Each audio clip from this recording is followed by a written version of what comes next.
యావత్ ప్రపంచం ఇజ్రాయెల్ గాజాల మధ్య శాంతి చర్చల గురించి ఆసక్తి కనపరుస్తున్నాయి. సోమవారం నాడు ఈజిప్ట్లో శాంతి చర్చలు ప్రారంభమయ్యాయి. ఇక అమెరికా ప్రెసిడెంట్ డొనాల్డ్ ట్రంప్ చర్చలు యుద్ధ ప్రాతిపదికన కొనసాగించాలని మధ్యవర్తులను ఒకవైపు ఒత్తిడి పెంచుతున్నారు. ఇక అసలు విషయానికి వస్తే అక్టోబర్ 7వ తేదీకి ఇరు దేశాల మధ్య యుద్ధం ప్రారంభమై 2 ఏళ్లు పూర్తవుతాయి. యుద్ధానికి ఎక్కడో ఒక చోట ముగింపు పలకాలనేది ట్రంప్ ప్రధాన ఉద్దేశంగా కనిపిస్తోంది. ఇక శాంతి చర్చల గురించి ప్రత్యేక కథనంలో మరింత సమాచారం తెలుసుకుందాం.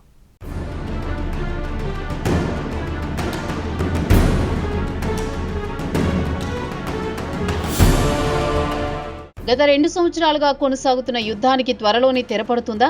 ఈజిప్టులో సోమవారం నుంచి జరుగుతున్న శాంతి చర్చలు ఒక కొలిక్కొస్తాయా? హమాస్ చెరలో ఉన్న 48 మంది బందీలు సురక్షితంగా ఇజ్రాయెల్ చేరుకుంటారా? ఈ చర్చల తర్వాత ఇరు దేశాల మధ్య శాశ్వత కాల్పుల విరమణ కొనసాగుతుందా అన్న ప్రశ్నలు తెరపైకొస్తున్నాయి. యావత్ ప్రపంచం ఫోకస్ ప్రస్తుతం కైరోపైనే ఉంది. అయితే నాటకీయ పరిణామాల మధ్య శాంతి చర్చలు మొదలయ్యాయి. అమెరికా ప్రెసిడెంట్ ట్రంప్ చొరవ వల్లే చర్చల్లో పురోగతి కనిపిస్తోందనేది మాత్రం వాస్తవం. ఇక ట్రంప్ తీసుకున్న చొరవను యావత్ ప్రపంచం స్వాగతిస్తోంది. అయితే దీనిపై కొన్ని అనుమానాలు కూడా తలెత్తుతున్నాయి. ట్రంప్ ప్రతిపాదించిన 20 పాయింట్లను ఇరు వర్గాలు అంగీకరిస్తాయా అనేది ప్రశ్నగా మిగిలిపోయే పరిస్థితి కనిపిస్తోంది.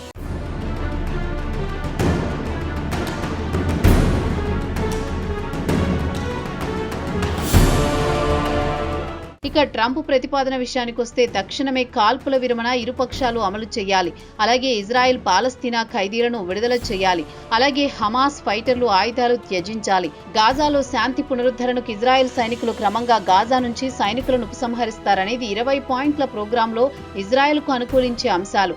అయితే ఈ ప్రతిపాదన పట్ల పాలస్తీనా ప్రజలు అసంతృప్తి వ్యక్తం చేశారు. ఈ ఫార్ములా ద్వారా ఇజ్రాయెల్ తాను సాధించాలనుకున్న లక్ష్యాలను తేలికగా సాధించుకుంటుందని భావిస్తోంది. అయితే ఈ 20 పాయింట్ల ప్రోగ్రాంను ప్రతిపాదించడానికి ముందు ట్రంప్ 8 ముస్లిం దేశాలతో సంప్రదింపులు జరిపాడు. వారిలో పాకిస్తాన్ కూడా ఉంది. అయితే ముస్లిం దేశాలు యుద్ధం త్వరితగతిన ముగిస్తే చాలు, తమ సోదర ముస్లింలు కట్టుబట్టలతో రోడ్డున పడ్డం వారు జీర్ణించుకోలేకపోతున్నారు. అయితే న్యూయార్క్లో దీని గురించి లోతుగా చర్చించలేదు. అదే ఇజ్రాయెల్ ప్రధాని నెతన్యాహు మాత్రం వైట్ హౌస్లో ట్రంప్ దగ్గరుండి చర్చలు జరిపి తనకు అనుకూలంగా 20 పాయింట్లలో పలు మార్పులు చేసుకున్నాడని అరబ్ నాయకులు మండిపడుతున్నారు.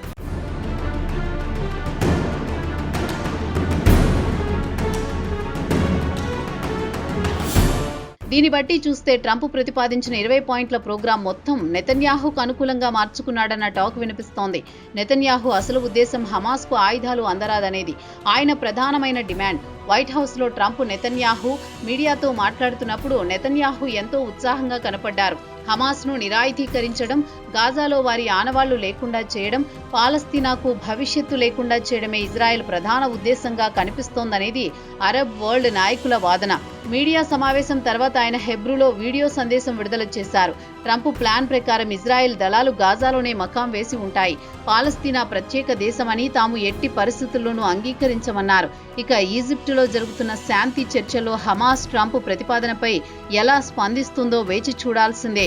పాలస్తీనాకు చెందిన పలువురు సీనియర్ నాయకులు కూడా ట్రంప్ ప్రతిపాదనపై తక్షణమే హమాస్ అంగీకరించే పరిస్థితి లేదు, మరి సంప్రదింపుల తర్వాతనే ఏదో ఒక నిర్ణయానికి వద్దామని హమాస్ ప్రతిపాదించే అవకాశాలున్నాయి.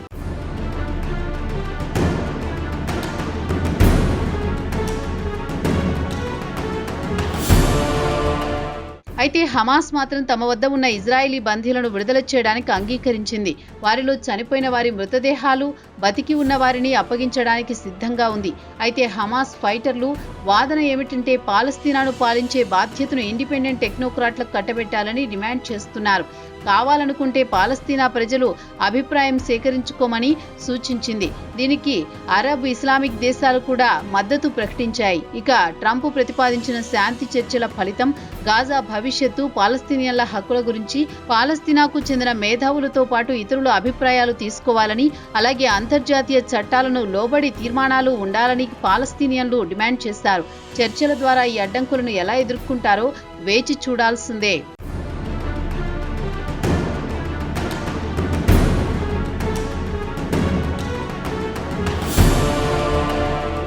ఇక హమాస్ నుంచి సానుకూల స్పందన లభించిన వెంటనే ట్రంప్ హర్షం వ్యక్తం చేశారు. గతంలో మాదిరిగా హమాస్ పై తీవ్రస్థాయిలో ధ్వజమెత్తకుండా వారిని ప్రశంసించారు. ఎట్టకేలకు హమాస్ కూడా శాంతిని కోరుకుంటోందన్నారు. అదే సమయంలో ఇజ్రాయెల్ను వెంటనే బాంబుల వర్షం కురిపించడం మానుకోవాలని హితవు పలికారు వీడియో సందేశం ద్వారా. ప్రతి ఒక్కరూ మిడిల్ ఈస్ట్లో యుద్ధానికి ముగింపు పలకాలని కోరుకుంటున్నారు. ఇక త్వరలోనే ఆ లక్ష్యాన్ని సాధిస్తామన్నారు ట్రంప్. అయితే ట్రంప్ ప్రతిపాదన రాగానే ముందుగా ఇజ్రాయెల్ బందీలను విడుదల చేయాలని షరతు పెట్టింది నెతన్యాహు ప్రభుత్వం. అయితే సోమవారం నాటి చర్చల్లో పురోగతి సాధించి ఒక ఒప్పందానికి వస్తే హమాస్ కూడా ముందుగా తన డిమాండ్ను పట్టుబట్టే అవకాశాలున్నాయి. ముందుగా గాజా నుంచి ఇజ్రాయెల్ సైనికులకు ఉపసంహరించాలని అంతర్జాతీయ దళాలు మోహరించాల్సి ఉంటుంది.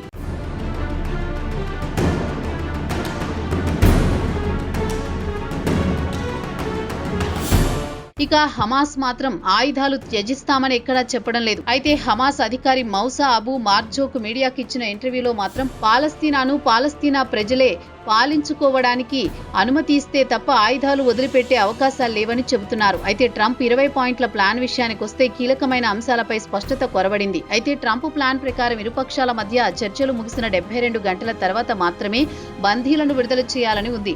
అయితే హమాస్ భయాలు ఏమిటంటే ఒక్కసారిగా బందీలు విడుదల చేస్తే నెతన్యాహు శాంతి ఒప్పందానికి కట్టుబడి ఉంటాడన్న గ్యారంటీ కూడా లేదు. నెతన్యాహు నమ్మకస్తుడు కాదని, శాంతి ఒప్పందాన్ని తుంగలో తొక్కి తిరిగి గాజాపై దాడులకు పాల్పడే అవకాశాలు కొట్టిపారేయలేమని పాలస్తీనాకు చెందిన రాజకీయ పరిశీలకులు అభిప్రాయపడుతున్నారు.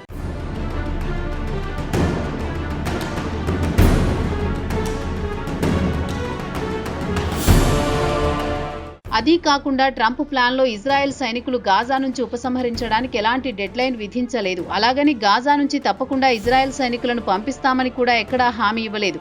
ఇక ఇజ్రాయెల్ వాదన ఏమంటే గాజా నుంచి హమాస్ టెర్రరిస్టులు ఏ క్షణమైనా తమపై దాడులు చేస్తారని సాకుతో గాజాలో తిష్టవేయాలని చూస్తున్నారనేది ఇజ్రాయెల్ వాదనగా వినిపిస్తోంది. అలాగే ఇజ్రాయెల్ గాజాను ఆక్రమించిందని, అలాగే గాజాను ఇజ్రాయెల్లో విలీనం చేసుకోదని ఎక్కడా గ్యారంటీ లేదు.